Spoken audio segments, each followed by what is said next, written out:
கந்த சஷ்டி விரதம் இருந்து வள்ளி மணவாளனை பூஜை செய்பவர்களும் உண்டு. 6 நாட்களும் உபவாசம் இருக்க முடியாதவர்கள் சஷ்டி அன்று மட்டுமாவது எதுவும் சாப்பிடாமல் இருப்பது நல்லது. வேண்டுவன யாவும் தரும் இந்த விரதத்தை எப்படி கடைபிடிப்பது? கந்த சஷ்டி தினம் முதல் சூரசம்ஹாரம் வரை மிக எளிமையான சைவ உணவினை குறைந்த அளவில் உட்கொண்டு எப்போதும் முருகனின் சிந்தனையிலேயே விரதம் இருங்கள்.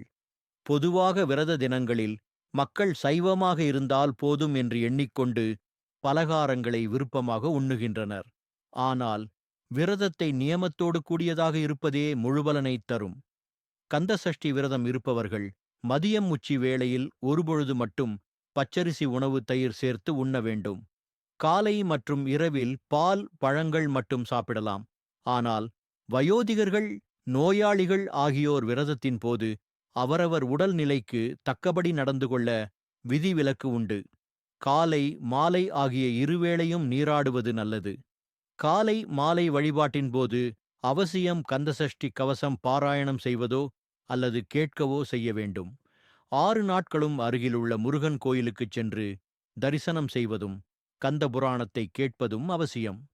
சூரசம்ஹார தினத்தன்று அதிகாலையில் எழுந்து நீராடிவிட்டு அவரவர் வழக்கப்படி நெற்றிக்கு விபூதி, சந்தனம், குங்குமம் இட்டுக் கொள்ளுங்கள்.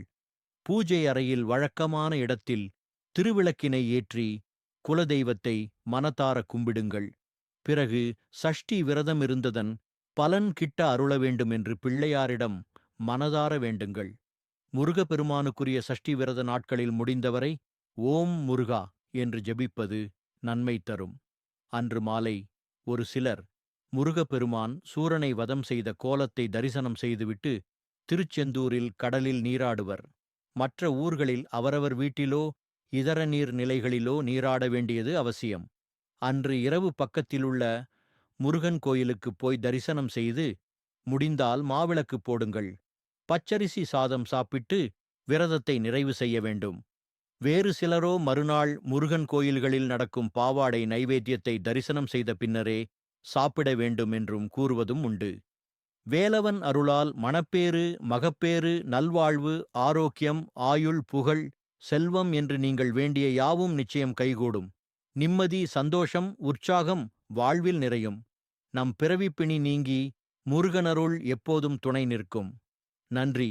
இது போன்ற தகவல்களுக்கு கந்தன் ஒளியை சப்ஸ்கிரைப் பண்ணுங்க.